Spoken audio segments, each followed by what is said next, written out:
بسم اللہ الرحمن الرحیم۔ فرمایا کہ حضرت حاجی صاحب رحمہ اللہ فرمایا کرتے تھے کہ جس شخص کو عالم روحانیت سے مناسبت ہو جاتی ہے تو اس کے وقت میں برکت ہو جاتی ہے۔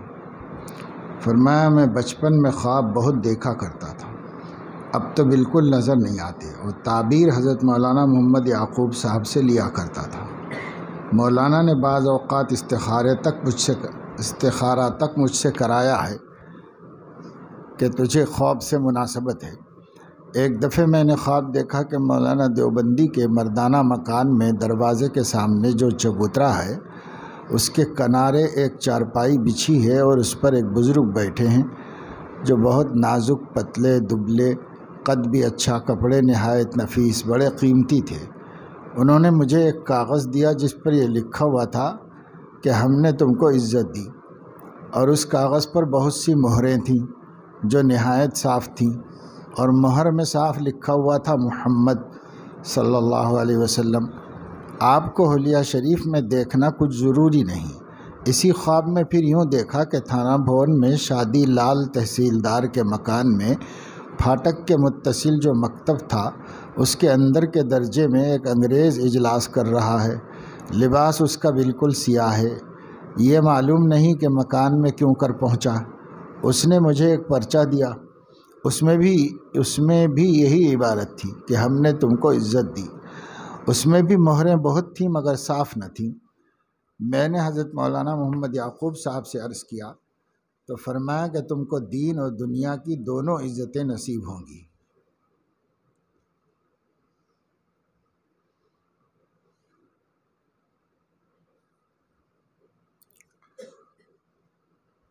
مرتب ملفوظات کہتے ہیں کہ کیسی برجستہ تعبیر ہے کہ آج جس کو ایک عالم اپنی آنکھوں سے دیکھ رہا ہے۔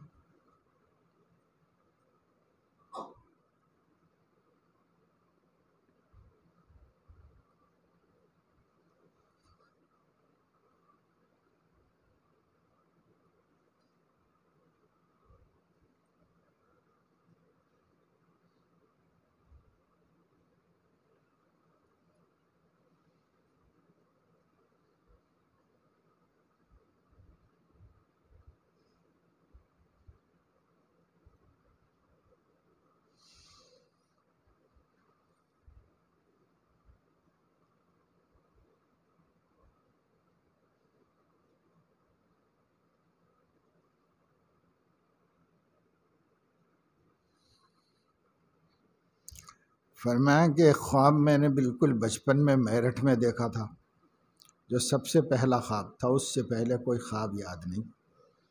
جس مکان میں ہم رہتے تھے اس کی دہلیز میں میں موجود ہوں، شام کا وقت ہے، اور وہاں ایک پنجرہ رکھا ہوا ہے اور اس میں 2 کبوتر ہیں۔ وہ دونوں صاف زبان میں مجھ سے بولے کہ پنجرے میں روشنی کر دو، تو میں نے کہا کہ تم خود ہی کر لو۔ یہ سن کر انہوں نے چونچ کو رگڑا تو ایک دم روشنی ہو گئی۔ میں اپنے ایک ماموں صاحب سے جو میری فارسی میں استاد بھی تھے یہ خواب عرض کیا تو فرمایا کہ وہ روح اور نفس تھے، ان کی خواہش تھی کہ تم مجاہدہ کرو، تم نے انکار کر دیا، اس لیے اللہ تعالیٰ تم کو بلا مجاہدہ ہی عطا فرمائیں گے اور نور باطن حاصل ہوگا۔ تعبیر بالکل سچ ثابت ہوئی۔ حضرت نے فرمایا کہ میں نے تو کچھ کیا نہیں، صرف بڑے میاں ہی کی صحبت ہی کو بس سمجھ لو سب کچھ، یعنی حضرت حاجی صاحب کی صحبت میں رہنے کے علاوہ کچھ نہیں کیا۔ باقی نور باطن کا اب تک انتظار ہے، نہ معلوم کب حاصل ہوگا۔ جامع کہتا ہے سبحان اللہ، کیا ٹھکانہ ہے اس عجز و انکسار کا۔ فرمایا کہ رات کو کبھی تو آنکھ کھلتی ہے، کبھی نہیں کھلتی۔ جب آنکھ کھل جاتی ہے تو تھوڑا سا ذکر خفی کر کے سو جاتا ہوں۔ ذکر سے مجھ کو ایسا سکون ہو جاتا ہے فوراً نیند آ جاتی ہے۔ جامع کہتا ہے یہ مناسبت بالذکر اور الا بذکر اللہ تطمئن القلوب کی شان ہے جو حضرت والا کے اندر کمال درجے میں پائی جاتی ہے۔ پھر ہنس کر فرمایا لوگ ذکر غفلت دور کرنے کے لیے کرتے ہیں، مجھے اور زیادہ ہو جاتی ہے۔ حضرت کا مستقل معمول طالب علمی کے دور سے ہی آخر شب میں قیام اللیل کا تھا، یہ درمیان میں آنکھ کھلنے کا ذکر ہے۔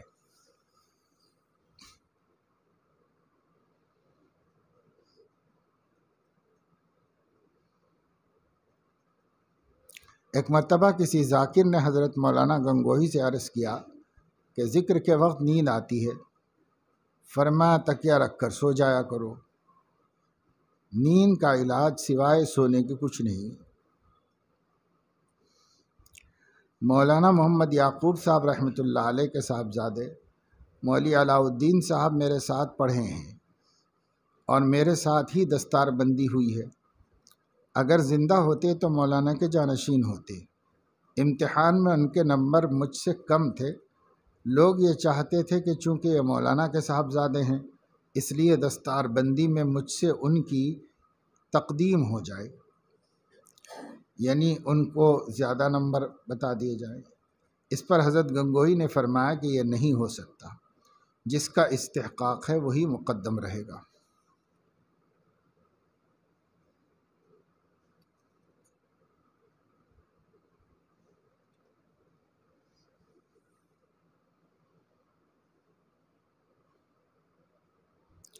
مولانا محمد یعقوب صاحب رحمہ اللہ کے صاحبزادے مولوی علاء الدین کا انتقال خاص بقرعید کے روز ہوا۔ نماز سے پہلے ان کی بہت غیر حالت تھی۔ جب نماز کا وقت آیا تو مولانا یہ کہہ کر کہ اللہ کے سپرد، اللہ خاتمہ بخیر کرے، نماز کے لیے چلے گئے۔ نماز میں دیر نہ کی، حالانکہ مولانا کی وجاہت ایسی تھی کہ اگر کتنی ہی دیر فرماتے تب بھی لوگوں کو گرانا ہوتا، مگر ایسا نہیں کیا، وقت پر پہنچ کر نماز پڑھا دی۔ جس زمانے میں دیوبند میں ہیضہ پھیلا ہے تو اس زمانے میں حضرت مولانا محمد یعقوب صاحب نے ایک پیشین گوئی کی تھی اور لوگوں سے یہ فرمایا تھا کہ یہاں وبا آنے والی ہے، اگر ہر چیز میں صدقات کیے جاویں تو اللہ تعالیٰ سے امید ہے کہ یہ بلا ٹل جائے۔ بعض اہل دیوبند نے کہا کہ معلوم ہوتا ہے کہ مدرسے میں کچھ ضرورت ہو گئی ہے، اس لیے صدقے کی ترغیب دی جا رہی ہے۔ اس کی خبر کسی نے مولانا کو کر دی، مولانا یعقوب صاحب کو، تو وہ بہت غصے میں آ گئے اور فرمایا کہ یعقوب اور یعقوب کی اولاد اور سارا دیوبند، اس جملے کا چند بار تکرار فرمایا۔ یعقوب، یعقوب کی اولاد اور سارا دیوبند، اس جملے کا چند بار تکرار فرمایا۔ اس وقت حاجی محمد عابد صاحب حجرے کے اندر بیٹھے ہوئے اس کلمے کو سن رہے تھے۔ وہ گھبرا کر باہر نکلے اور کہنے لگے کہ حضرت کیا فرما رہے ہیں؟ مولانا نے دریافت فرمایا کہ میں نے کیا کہا؟ حاجی محمد عابد صاحب نے وہی جملہ سنا دیا کہ آپ یوں کہہ رہے تھے۔ مولانا نے فرمایا کہ اب تو یوں ہی ہوگا۔ اس کے بعد اس کثرت سے وبا پھیلی کہ 20-20، 25-25 جنازوں کی ایک دفعہ نماز ہوتی تھی۔ بس سارا دیوبند خالی ہو گیا۔ جب یہ وبا ختم ہو گئی تو آسمان کی طرف دیکھ کر فرمایا کہ میں تو سمجھا تھا میرا بھی وقت آ گیا، کیا ابھی دیر ہے؟ بس اس کے بعد اپنے وطن نانوتا پہنچے اور وہیں جا کر مبتلا مرض ہو کر واصل بحق ہوئے۔ انا للہ و انا الیہ راجعون۔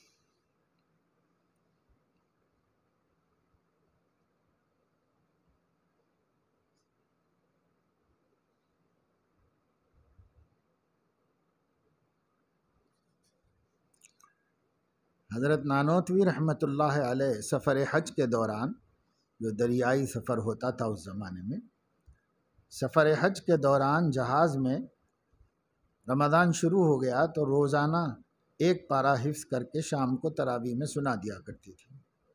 چونکہ رمضان شروع ہوا، اتفاق سے قافلے میں کوئی حافظ نہیں تھا، تو حضرت مولانا نانوتوی نے بس یہ طے کر لیا کہ تراویح تو چھوڑنا نہیں اور قرآن پورا سننا ہے، اور کوئی ہے نہیں، کسی کو بلا نہیں سکتے، سمندر کے بیچ میں کس کو بلائیں گے، تو خود ہی خاموش روزانہ دن بھر میں ایک پارہ یاد کر لیتے تھے اور رات کو تراویح میں سنا دیا کرتے تھے۔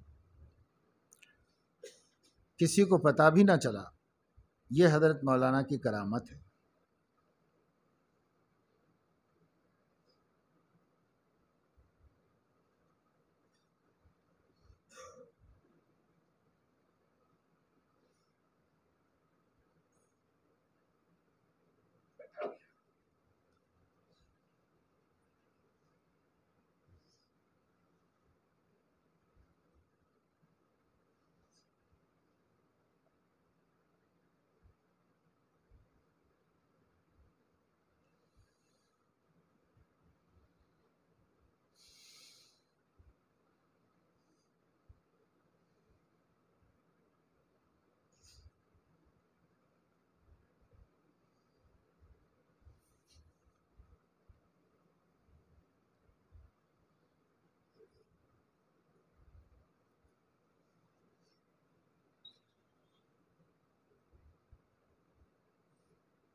فرمایا کہ ایک مرتبہ مجھ پر طالب علمی کے زمانے میں خوف کا بے حد غلبہ ہوا۔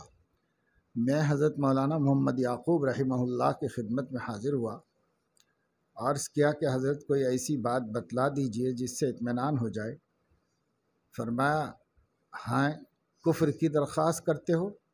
کیونکہ بالکل مامون اور اللہ کے عذاب سے مطمئن ہو جانا تو کفر ہے۔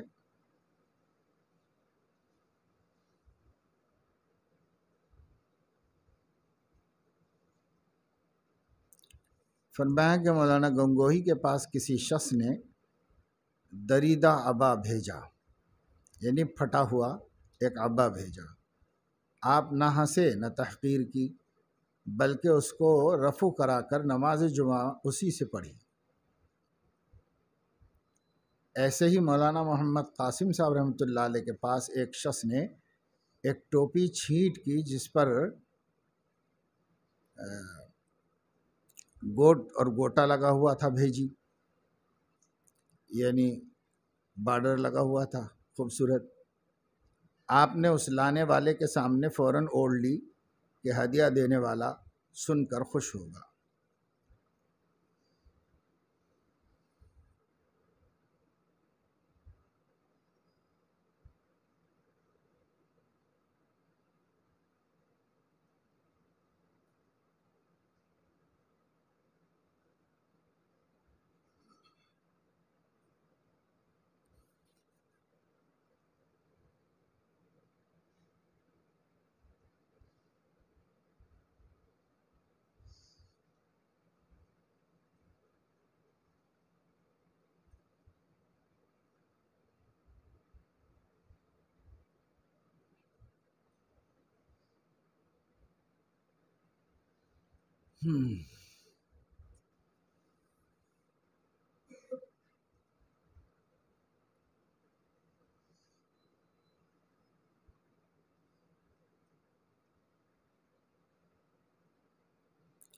فرمایا کہ حافظ محمد ضامن رحمۃ اللہ علیہ کی درخواست پر حضرت میاں جی نور محمد رحمہ اللہ نے بیعت سے شروع میں انکار کر دیا تھا، مگر یہ برابر خدمت میں حاضر ہوتے رہتے، اصرار بالکل نہ کرتے۔ جب تقریباً 2-3 مہینہ آتے جاتے گزر گئے تو ایک دن حضرت میاں جی نے حافظ صاحب سے پوچھا کہ کیا اب بھی وہی خیال ہے؟ حافظ صاحب نے عرض کیا کہ میں تو اسی خیال سے حاضر ہوتا ہوں، مگر خلاف ادب ہونے کی وجہ سے اصرار بھی نہیں کرتا۔ اس پر حضرت نے خوش ہو کر فرمایا کہ اچھا، وضو کر کے 2 رکعت نفل پڑھ کر آؤ۔ پھر سلسلے میں داخل فرما لیا۔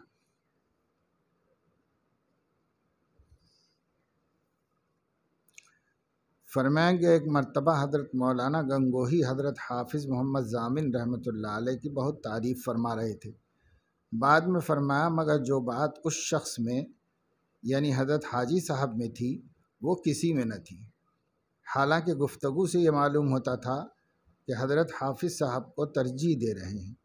یہ مقولہ خود میں نے حضرت مولانا گنگوہی سے میں نے خود سنا ہے۔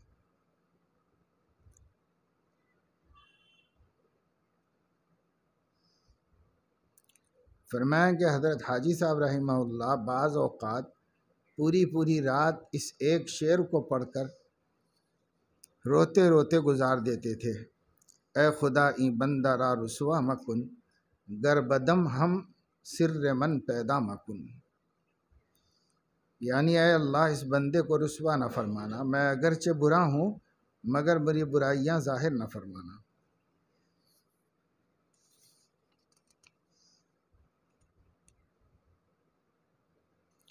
فرمایا حضرت حاجی صاحب رحمۃ اللہ علیہ فرماتے تھے کہ اگر ایک لطیفہ بھی منور ہو جائے تو اس کے ذریعے سے سب منور ہو جاتے ہیں۔ حضرت کے یہاں زیادہ اہتمام قلب کا تھا، جیسا کہ حدیث میں ہے ان فی الجسد مضغۃ اذا صلحت صلح الجسد كله واذا فسدت فسد الجسد كله الا وهي القلب۔ فرمایا کہ حضرت مولانا گنگوہی اس قدر ذکی الحس تھے، یعنی اتنے ذہین تھے اور احساس اتنا تیز تھا کہ ایک مرتبہ جب آپ مسجد میں عشاء کی نماز کو تشریف لائے تو فرمایا کہ آج کسی نے مسجد میں دیا سلائی جلائی ہے۔ تحقیق کرنے سے معلوم ہوا کہ ایک صاحب نے مغرب کے بعد جلائی تھی، جس کا اثر مولانا کو عشاء کے وقت محسوس ہوا، اور آپ کے یہاں عشاء کی نماز قریب ثلث شب کے وقت ہوتی تھی۔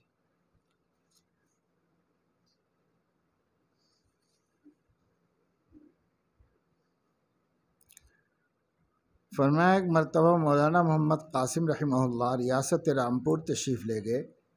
نواب کلب علی خان مرحوم نے مولانا کو اپنے پاس بلانا چاہا تو مولانا نے حیلہ یہ کیا کہ ہم دیہاتی لوگ ہیں، آداب شاہی سے واقف نہیں۔ اس پر نواب صاحب کا جواب آیا کہ آپ کو آداب سب معاف ہیں، آپ ضرور کرم فرمائیے، ہم لوگوں کو سخت اشتیاق ہے۔ اس پر مولانا نے جواب دیا کہ تعجب کی بات ہے کہ اشتیاق تو آپ کو ہو اور ملنے کے لیے میں آؤں، غرض تشریف نہیں لے گئے۔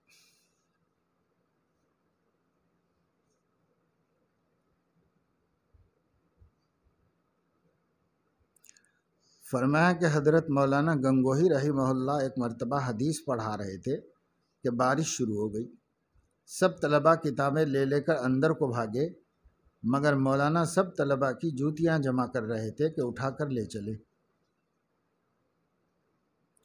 لوگوں نے یہ حالت دیکھی تو کٹ کر رہ گئے۔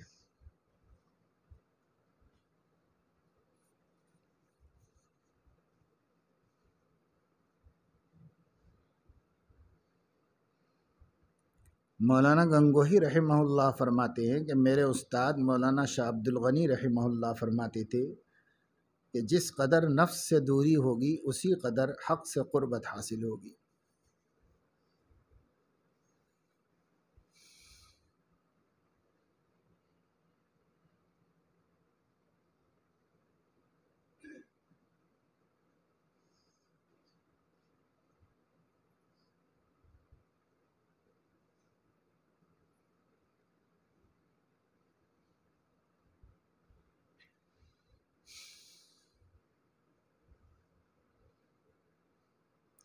مولانا گنگوہی فرماتے تھے کہ جو لوگ علماء دین کی توہین اور ان پر طعن و تشنیع کرتے ہیں ان کا قبر میں قبلے سے منہ پھر جاتا ہے، اور یوں بھی فرمایا کہ جس کا جی چاہے کھود کے دیکھ لے۔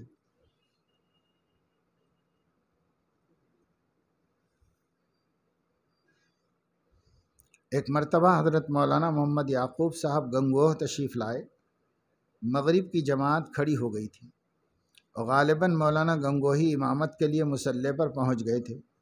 مولانا محمد یعقوب کو دیکھ کر مولانا پیچھے تشریف لے آئے اور ان کو امام بنایا۔ مولانا محمد یعقوب صاحب چونکہ سفر سے آ رہے تھے، پاؤں پر گرد تھی، مولانا گنگوہی نے اپنا رومال لے کر ان کے پاؤں سے گرد جھاڑ دی اور آپ تسبیح پڑھتے رہے، ذرا جنبش نہ فرمائی۔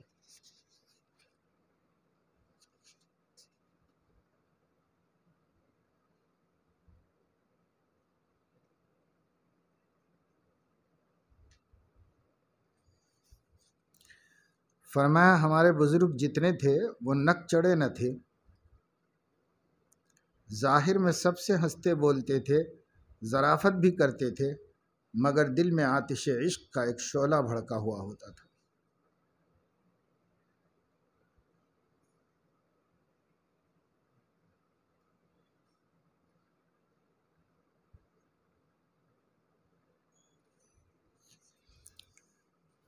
اسی کیفیت کو کہ سب کے ساتھ ہنستے بولتے رہنا لیکن دل میں اللہ کی محبت کی ایک آگ جل رہی ہو جس کا کسی کو اندازہ نہیں ہوتا۔ حضرت خواجہ صاحب رحمۃ اللہ علیہ نے فرمایا تھا کہ ہنسی بھی ہے گو لبوں پہ ہر دم، چشم بھی میری تر نہیں ہے، جو دل رو رہا ہے پہ ہم، کسی کو اس کی خبر نہیں ہے۔ یہ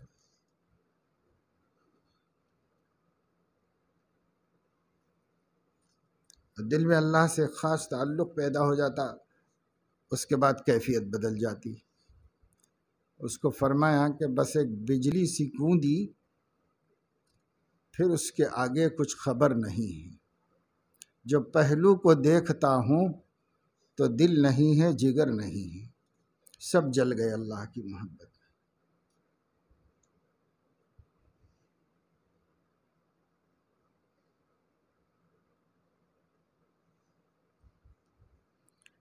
فرمایا کہ ہمارے اکابر کا معمول کسی کی تعریف سامنے کرنے کا نہیں ہے۔ حضرت مولانا گنگوہی نے جو کچھ بھی کلمات تحسین میرے بارے میں فرمائے ہیں، اکثر غیب میں فرمائے ہیں، غیاب میں فرمائے ہیں۔ بعض احباب کے ذریعے سے مجھے پتہ چل گیا، سامنے کچھ نہیں فرمانا یاد آتا مجھے۔ فرمایا صحت عجیب نعمت ہے۔ لکھنؤ میں ایک نواب تھے، ان کو ذوف معدہ کی شکایت تھی، بس 2 تولہ گوشت کا قیمہ پوٹلی میں باندھ کر چوستے تھے۔ ایک دفعہ گومتی کے کنارے اپنے مصاحبین کے پاس بیٹھے تھے، وہاں دیکھا کہ ایک لکڑہارا لکڑیوں کا گٹھا سر پر رکھے لا رہا ہے۔ اس نے وہ گٹھا ایک درخت کے نیچے لا کر ڈھب سے پٹکا اور گومتی میں ہاتھ منہ دھویا اور درخت کے نیچے بیٹھ کر اپنا روٹ نکالا اور پیاز کے ساتھ کھانا شروع کیا۔ کھا کر اور پانی پی کر سو گیا اور خراٹے لینے شروع کیے۔ نواب صاحب نے اس کی یہ حالت دیکھ کر اپنے مصاحبین سے کہا کہ میں اس تبادلے پر راضی ہوں کہ میرا سارا مال وہ لے لے اور بیماری بھی لے لے، اور اس کے افلاس و تندرستی مجھے مل جائے۔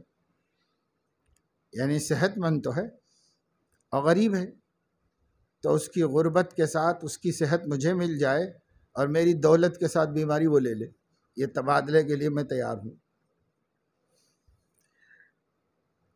لیکن ہم لوگ اس کو غور نہیں کرتے۔ حضرت حکیم اختر صاحب رحمۃ اللہ علیہ نے اسی بات کو اس طرح سمجھایا کہ ایک صاحب کا خط آیا تھا، ان کے گردے تبدیل کرنے کی ضرورت تھی، گردہ خراب ہو گیا تھا، دوسرا گردہ کسی اور نے ان کو ہدیہ کیا، اس کو لگایا، تو اس زمانے میں 4 لاکھ روپے خرچ ہوئے۔ تو حضرت نے مجلس میں فرمایا کہ دیکھو اللہ کی نعمتوں کی قدر نہیں کرتے، بہت غریب ہوں، آمدنی نہیں ہے، جز معاشی ہے، کمزوری ہے، یہ شکایتیں کرتے رہتے ہو، اور 8 لاکھ روپے کمر میں باندھ کے رکھے ہوئے ہو، کتنا اللہ نے دیا ہے۔ 4 لاکھ میں ایک گردہ چینج ہوا تو 2 ہیں ہمارے کام کر رہے ہیں، 8 لاکھ تو کمر میں باندھے ہوئے ہو، اب پھر کہتے ہو اللہ تعالیٰ کی نعمتیں نہیں، اللہ تعالیٰ کی ناشکری، اللہ کی ناشکری، کتنی ناشکری۔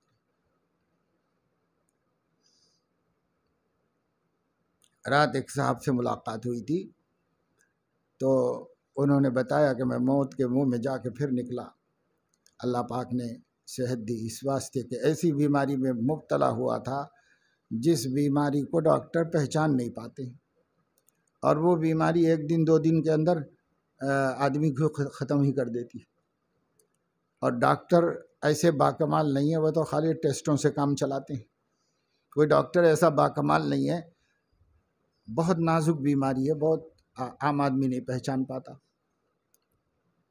تو دواخانے میں ایڈمٹ تھے، تو ایک ڈاکٹر نے ان کو بہت اداس دیکھ کر پوچھا، تو انہوں نے کہا کہ میں بہت بالکل اندر سے ٹوٹا ہوا ہوں اور بالکل جسم پتھر ہوتا جا رہا ہے، کچھ نہیں میرے پاس ہے۔ تو اس نے 1-2 باتیں پوچھی اور اس سے ان علامتوں سے اس کو سمجھ میں آیا کہ یہ فلاں والی بیماری کے اندر مبتلا ہے۔ تو اپنے سینئرز کو بلا کر لے کے آ کے اور ان لوگوں نے بھی پھر تھوڑا سا ریسرچ کیا تو سب اس نتیجے پہ پہنچے کہ یہ والی بیماری. اب اس بیماری کے لیے چونکہ نادر بیماری ہے تو دوائیں موجود نہیں اور ڈاکٹروں کو اندازہ نہیں ہے، کچھ نہیں ہے، مگر اب تشخیص ہو گئی تو بیماری. بھائی ایک انجیکشن چاہیے، دبئی میں مل سکتا ہے. تحقیق کرتے کرتے دبئی میں ہے معلوم ہوا تو بتایا کہ صرف ایک انجیکشن 50,000 درہم کا تھا، ایک انجیکشن. خیر مالی سکت تھی، منگوایا گیا، انجیکشن لگایا گیا، پھر رفتہ رفتہ آہستہ آہستہ صحت ہوئی. تو انہوں نے مجھے بتایا کہ پھر بھی جسم میں حرکت نہیں آ رہی تھی اور یہ ہو رہا تھا. نماز اشارے سے پڑھ رہا تھا، لیکن اشارے کی نماز سے دل مطمئن نہیں ہو رہا تھا کہ بھائی زندگی کتنی بچی ہے نہیں معلوم، سجدے کی توفیق مل جائے مجھے، اللہ کو سجدہ تو کر لوں میں، پتہ نہیں کیا ہوگا، پتہ نہیں کیا ہوگا. تو بولے ایک دن خود ہی سے ہمت کر کے، کوئی بھی نہیں تھا، بیڈ پر سے اپنے آپ کو زمین پہ گرا لیا، کچھ حرکت کر کے کسی طریقے سے کھسک کھسک کے زمین پر سے بیڈ پہ سے نیچے گرا لیا اور قبلہ رخ بیٹھ کر کے کوشش کیا کہ سجدہ کروں. اور بڑی مشکل سے کبھی تھوڑا سا جھک پائے، کبھی تھوڑا سا جھک پائے. ایک مرتبہ ایسا بھی ہو گیا کہ زمین پر ناک اور پیشانی رکھ دی. بولے اس سے بس دل خوش ہو گیا کہ اللہ کے قدموں میں سر رکھ دیا، اب اس کے بعد جیوں مروں اللہ جانے بہتر. تو پھر اس کے بعد سے ان کو آہستہ آہستہ صرف 5 دن میں مکمل شفایابی حاصل ہوئی. تو بیچارے ویسے دیکھنے میں ایک عام آدمی ہیں، کوئی بہت دینداروں میں نظر نہیں آتے، لیکن بہت سے لوگ جو ہے بظاہر دیندار نہیں محسوس ہوتے، لیکن اللہ سے ان کا تعلق بہت مضبوط ہوتا ہے. چنانچہ وہ بتا رہے تھے کہ دیکھیے میں کوئی اپنا کمال یا اپنی عبادت بتانے کے لیے نہیں بولا، جو لوگ یہاں مجلس میں موجود ہیں ان کو نماز کی طاقت بتانے کے لیے بولا کہ نماز میں کتنی طاقت ہے. یہ بتانا چاہ رہا ہوں کہ سب علاج ایک طرف اور سجدہ ایک طرف، کہ سجدے نے مجھے طاقت دی ورنہ بچنا مشکل تھا.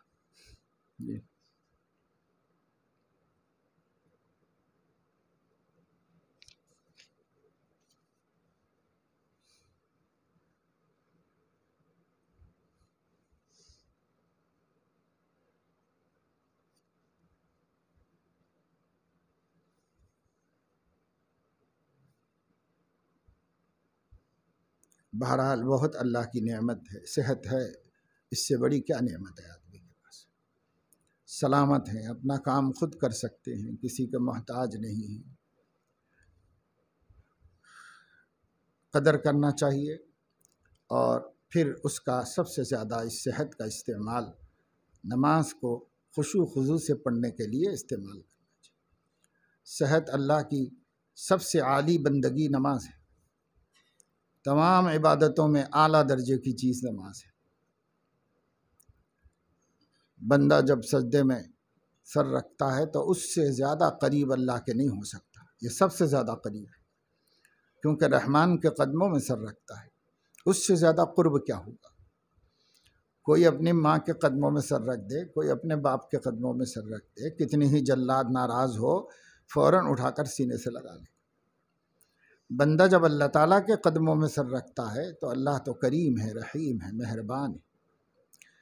اس لیے نماز کا ذوق ہو جانا چاہیے، ذوق پیدا کرنا چاہیے، اور بلا کسی عذر کے نماز کے سلسلے میں کوتاہی نہیں ہونی چاہیے. تو صحت بھی باقی رہے گی اور صحت کا صحیح استعمال بھی ہوگا، صحیح استعمال صحت کا.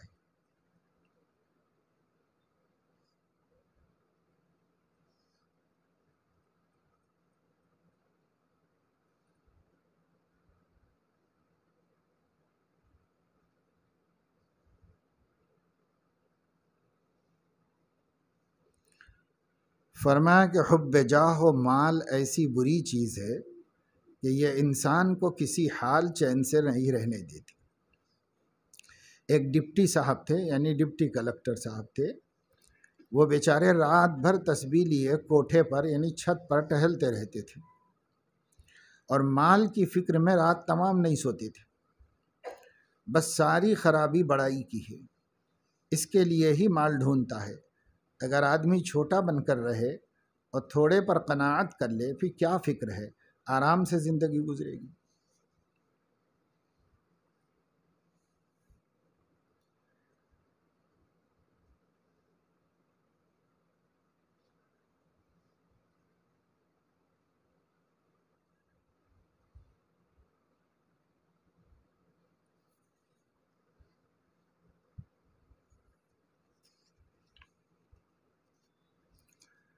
سبحانک اللہم و بحمدک۔